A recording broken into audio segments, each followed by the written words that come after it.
हर हर महादेव मित्रों, मैं रंजना ओझा आप सभी का हार्दिक स्वागत करती हूँ रंजना की दुनिया में। रंजना की दुनिया में एक नया चेहरा आप लोगों को नजर आ रहा होगा। ये कोई परिचय की मोहताज नहीं है। ये भारत एक नई सोच की पल्लवी मैम है।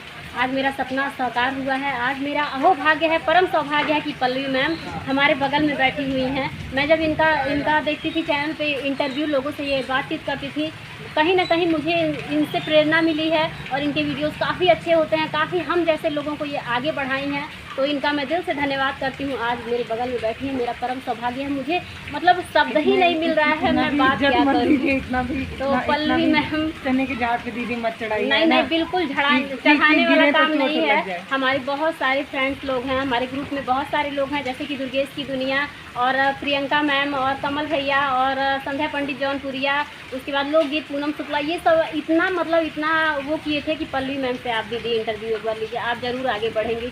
तो हमसे ज़्यादा ये लोग खुश होंगे ये वीडियो देख करके। और मैं बोल नहीं पा रही, इतना मुझे घबराहट हो रहा है, शरीर में थरथराहट हो रही है। मतलब ये खुशी है, खुशी के कारण मैं नहीं बोल पा रही हूँ। तो बहुत अच्छा। पहले रो भी रही थी, फिर जब मैं बोली दीदी इतना क्यों रो रही हैं, तो कह रही खुशी क्या आती है। तो इनको देख करके ना, सबसे पहले जब ये कार से उतरी हैं तो मैं बहुत ज़्यादा नर्वस हो गई थी उस समय। और नर्वस नहीं थी, भावुक हो गई हूँ उनको देख करके, क्योंकि जो पल्लवी मैम को मैं फ़ोन में देखती थी इंटरव्यू लेते लोगों का, आज वो पल्लवी मैम मेरे सामने आई तो मुझे मतलब अजीब सा होने लगा है और भावुक हो गई हूँ। तो मुझे बहुत, पहले तो मैं इनको पकड़ के खूब रोई हूँ, इसके बाद फिर उनसे बातचीत शुरू हुई है और ये मेरे दुख के बारे में जानी है, मेरा इंटरव्यू ली है। आप लोग देखिएगा भारत एक नई सोच चैनल पर, आप लोगों को पता ही हो गया है पहले ही, और जो लोग नहीं जानते होंगे वो लोग ज़रूर जाइएगा।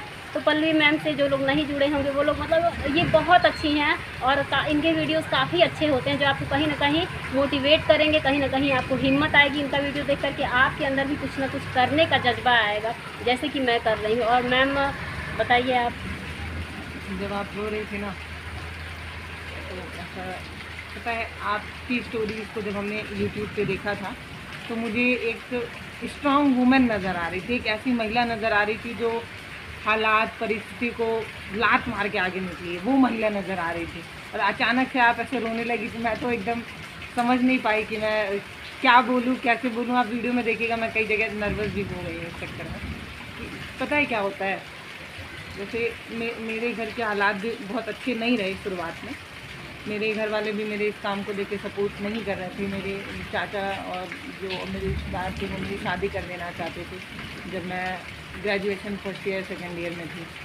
तो बहुत लड़ाई लड़े, लेकिन आप जितना संघर्ष तो मैंने नहीं किया है, बिल्कुल ये कह सकते हैं। लेकिन जब मैं एक महिला को देखती हूँ और एक अपनी माँ को भी देखा है मैंने, मेरे पापा नहीं रहे हैं बचपन से, तो मेरी मम्मी फॉल लगा के ऐसे गाय रखी थी तो उसका दूध बेच के हम लोगों को पढ़ाई दी। वो संघर्ष मैं समझ पा रही थी आपको जब मैंने देखा कि आप अकेले रहती हैं और अपने बच्चों को। वही कहा गया है ना, जाके पैर न फटी बेवाई सो का जाने पीर पर आई। तो मैम भुक्तभोगी हैं और दुखों को झेल चुकी हैं, इसलिए जो लोग दुखी होते हैं और जीवन में उनको दुख का अनुभव होता है वो लोग जानते हैं। तो इसलिए पल्लवी मैम देख करके एकदम ये भी भावुक हो गई हैं और ये भी काँप रही थी, एकदम पूरी तरह से हमको पकड़ ली हैं और इनको पकड़ के हम खूब रोए हैं। और ये आंसू पोछी है मेरा, मतलब बहुत ज़्यादा दुखी हुई हैं, क्योंकि इनको भी कहीं ना कहीं, मुझे पता है, मैं आपका वीडियो देख चुकी हूँ, इन सब चीज़ों के बारे में मुझे पहले से और पता है। जैसे मैंने आपसे मिली और मैं बात की ना, मेरी मम्मी कभी खुल के अपने दुख के बारे में बताई नहीं। वो हमेशा हम बच्चों के सामने मुस्कुराती ही रही। जब हम कभी किसी चीज़ के लिए जिद किए, जूता, मतलब स्कूल था ना, बच्चे अच्छे से बैग लेके आते थे, अच्छा जूता पहन के आते थे, हमारा जूता फटा रहता था। तो जब कभी हम मम्मी से जिद भी कर देते थे, बच्चे ही थे हम भी, मेरे को याद है मैं बहुत जिद्दी रही हूँ बचपन में। तो जब हम जिद करते थे तो मम्मी चाहती तो हमें ये बात समझाने की कोशिश करती कि देखो पापा नहीं है और कैसे तुमको मैं कॉल लगा के पढ़ा रही हूँ। तब तो कॉल लगाने का 10 रुपये मिलता था, है ना। तब भी मेरी मम्मी हम बच्चों को कभी टोकी नहीं। तो मम्मी कभी नहीं बताई, मतलब अपने संघर्ष को समझाने की कोशिश नहीं की। तो मैं मैं आपकी बच्ची के रोल में हूँ, पता है। जैसे एक छोटी बच्ची जब थोड़ा समझदार होती है, जैसे ही मैं 5वीं से 6वीं में गई तो मुझे चीज़ें समझ आने लगी, तब मेरा जिद भी कम हो गया। कभी मैं किसी चीज़ के लिए जिद भी नहीं कर पाती थी। बच्चे भले मैगी और ये सारी चीज़ें टिफ़िन में लाते थे, हमारे समय भी मैगी वगैरह था, बहुत पुरानी नहीं हूँ मैं। जब बच्चे टिफ़िन में वो सब लाते थे तो हमें भी मन होता था, लेकिन भगवान से हमेशा यही कहती थी मैं कि एक दिन मैं इतना कमाऊंगी ना कि अपनी माँ को दुखी नहीं होने दूंगी। तो मुझे ये बात पक्का पता है ना कि आपकी बेटी ये सब चीज़ें समझ रही होगी। बच्चे बहुत ज़्यादा समझती है और बिल्कुल मुझे विश्वास है मैम कि वो बहुत आगे जाएगी एक ना एक दिन, अगर आप लोग का सहयोग और आशीर्वाद रहा तो।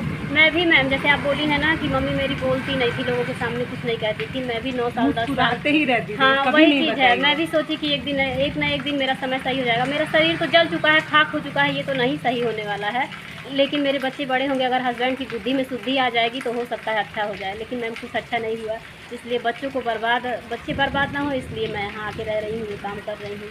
आप सभी लोगों को पता है, और मैम से मिल करके मेरा हिम्मत और बढ़ा है और दुगना हुआ है हिम्मत। तो मैम का दिल से धन्यवाद मैं करती हूँ। और सबसे ज़्यादा मैं ये नहीं समझ पा रही हूँ कि जैसे महिलाएं दिन भर खाना बनाती हैं तो थक जाती है ना, आप घर का सारा काम भी करती हैं, उसके बाद कुछ चंद पैसे के लिए, बच्चों को रोटी दिलाने के लिए, बच्चों को कॉपी किताब दिलाने के लिए आप साइकिल के टैग लेकर निकल लेती हैं। तो आपको नहीं थकान होती है क्या? और धूप में कैसे? थकान होती है, बहुत ज़्यादा दिक्कत होता है। ऐसा लगता है ना, जब 1 किलोमीटर 2 किलोमीटर ये साइकिल चला करके जब हम जाते हैं तो ऐसा लगता है कि यहाँ पे गले पे अजीब तरह का ऐसा लगता है कोई पकड़ के थुक्के से बांध दिया, ऐसे अफनाहट होने लगता है, घबराहट सी होती है। फिर हम पेड़ के नीचे खड़े होते हैं, थोड़ा सा आराम करते हैं, पानी पीते हैं, बैग में रखे रहते हैं, उसका पानी पी के फिर निकलते हैं कि अगर हम बैठ गए, अगर मैम एक दिन हम घर भी बैठ जाएं, थकान हो जाए, बुखार चढ़ जाए, अगर हम एक दिन घर बैठ जाएं तो घर बैठ के भी हम चैन से नहीं रह पाते हैं। उसमें अरे गए होते तो 100-200 मिला होता, ये काम हुआ होता, वो काम हुआ होता, चिंता होती है। तो उससे बढ़िया हमारा निकलना ही बढ़िया रहता है। कम से कम ये मन में कहीं ना कहीं कशिश तो नहीं रह जाती है कि हम गए होते। बाहर आ जाती तो आपकी बेटी खाना बनाती है? शाम के समय वही बनाती है मैम।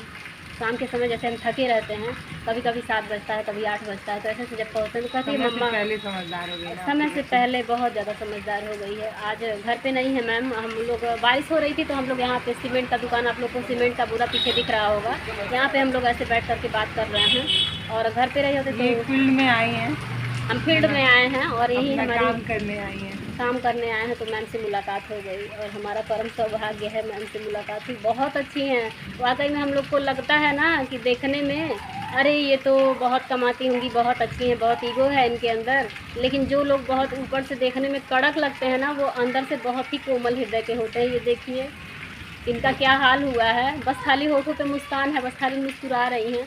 लेकिन जब स्टार्टिंग में सुदामा और कृष्ण का मिलन हुआ है ना, तो उस समय का अगर आप लोग सीन देखेंगे तो आप लोग को भी रोना हो जाएगा, अगर कैमरे में वो सीन आया होगा तो। वैसे हम लोग को कुछ खोज खबर उस समय नहीं था, जब ये कार से उतरी हैं, अपने साइकिल से उतरे हैं, तो दोनों लोग का जब हुआ है। बात बता रही हूँ कि भगवान ना करे आपकी ज़िंदगी में ऐसी परिस्थिति आए और आप ये दिन देख पाए। मुझे नहीं पता कि आप ये संघर्ष समझ पा रहे हैं या नहीं, और हमारे पास शब्द भी नहीं है ये बताने का, लेकिन मैं बस इतना कहना चाहती हूँ ना कि एक महिला टूट कर बिखर जाए, ये तो आप ज़रूर नहीं चाहते होंगे, और महिला टूट कर बिखर भी जाए कोई फ़र्क ना पड़ता, एक माँ ना टूटे ये तो आप मुझे लगता है ज़रूर ही सोचते होंगे। हम एक पत्थर की मूर्ति पर जाकर अपनी भावनाएं उड़ेल देते हैं, तब हमें ये लगता है कि भगवान ज़रूर हमारी बात सुनेगा, भगवान हमें ज़रूर सपोर्ट करेगा। एक ऐसी चीज़ जो पता नहीं जिंदा है या नहीं, हमें पता भी नहीं है, क्योंकि हमारी श्रद्धा है तो हम उसको पूजते हैं। एक जीती जागती एक महिला है, आपसे सपोर्ट मांग रही है, आपसे आपकी ज़िंदगी नहीं मांग रही है। सब्सक्राइब करने में 1 पैसा भी नहीं लगता है, वीडियो देखने में भले 5-10 मिनट का समय लगता हो, कुछ नहीं मांग रही हैं आपसे, बस ये कह रही हैं कि मैं चल रही हूँ अपने दम पे, मैं चलूँगी अपने दम पे, लेकिन मैं जब कभी लड़खड़ा जाऊँ तो आप प्लीज़ मुझे सपोर्ट कर दीजिएगा। ये बस यही कह रही हैं, ये नहीं कह रही हैं कि मेरे घर में ला के राशन पहुँचा दी, ये सब तो ये नहीं कह रही हैं आपसे, ये बस यही कह रही हैं कि मैं अपने दम पर निकल चुकी हूँ अपने सफ़र पर, लेकिन जब कभी लड़खड़ाई तो पीछे आप हैं, ये एहसास दिला दीजिएगा बस। इसीलिए या ये सोशल मीडिया पर वीडियोस वगैरह जब आप वीडियो बनाते हैं तो लोग तो बुरा ज़रूर कहते हैं, बहुत बुरा मैम, बहुत बड़ी बातें लोग करने लगे। हमारे रिलेटिव बहुत सारे लोग ऐसे हैं जो फ़ोन पे धमकी दे रहे हैं कि अरे पैसा कमा रही हो, ये पैसा सब कुछ नहीं होता, किसी का श्राप लगेगा, ये होगा वो होगा। अरे किसका श्राप लगेगा? हमारा वीडियो पे आप लोग देखेंगे इतना बढ़िया कमेंट आ रहा है, इतना आशीर्वाद मुझे मिल रहा है वीडियो बनाने से, श्राप नहीं लगेगा, ये आपका भ्रम है। आप पहले अगर आपको लग रहा है कि श्राप मिलता है मुझे, तो आप आकर के मेरे कमेंट देख लीजिए मेरे वीडियो पे। तो आप लोग अगर निगेटिविटी भरेंगे हमारे मन में, तो आप लोग के ऐसा कहने से मैं कदम अब आगे निकाल चुकी हूँ, तो पीछे नहीं करूँगी। और आप पीछे हट भी जाइए तो बताइए ना कि ये समाज के जो ठेकेदार हैं वो आपके घर में रोटी ले आएंगे, आपके बच्चे की किताब जब मैं तो हर वीडियो में यही कहती हूँ कि जिनको प्रॉब्लम है वो खर्चा उठाएं, मैं कुछ नहीं करूँगी। मैं दोनों चैनल बंद कर दूँगी, मैं साइकिल चलाना भी बंद कर दूँगी, काम करना बंद कर दूँगी। तो किसी औरत को शौक लगा है इस कंडीशन में जा करके ये कठिन परिश्रम करे, किसी को आराम नहीं सबको शौक अच्छा लगा है। लगता है, सबको अच्छा लगता पेट है। की भूख मेहनत कराती है। और पता है आपको रंजना जी को इसलिए भी सपोर्ट करना चाहिए क्योंकि इनकी कहानी तो ऐसी थी ना कि ये चाहती तो अपनी कहानी सुना कर लोगों की भावनाओं के साथ खेल के कुछ पैसा इकट्ठा कर लेती। बहुत लोग मांगते हैं, ये भी मांग सकती थी, पर इनका स्वाभिमान इतना है कि इनको भीख का पैसा नहीं चाहिए, इनको अपने स्वाभिमान का पैसा चाहिए, ताकि कल जब इनकी बच्ची बड़ी हो तो ये बता सके कि बेटा मेहनत इसको कहा जाता है, ये होता है मेहनत। ये नहीं होता है कि आप अपनी परेशानी दूसरे को बताकर और उससे ना, आप तो ये भी कर सकती थी, आप चाहे तो बिल्कुल करते, लोगों का मदद मांग मिलता, हाँ सिंपैथी मिलती लोगों को, हम भीख भी मांग सकते, लेकिन हमारा स्वाभिमान है, हम भीख क्यों मांगे। टेढ़ा मेढ़ा ही सही हाथ पैर है ना, भगवान दिए हैं उतना सही सलामत है, जो भी है इसी में अपना गुजारा करें। टूटना नहीं चाहिए दोस्तों, प्लीज़। एक महिला अपने दम पर जब इतना कुछ सोच रही है और कर रही है तो इसको प्लीज बहुत ज़्यादा लंबा हो जा रहा है दोस्तों, तोड़िएगा मिलते हैं फिर किसी नेक्स्ट वीडियो में। तब तक के लिए हर हर महादेव, जय श्री कृष्णा, राधे राधे।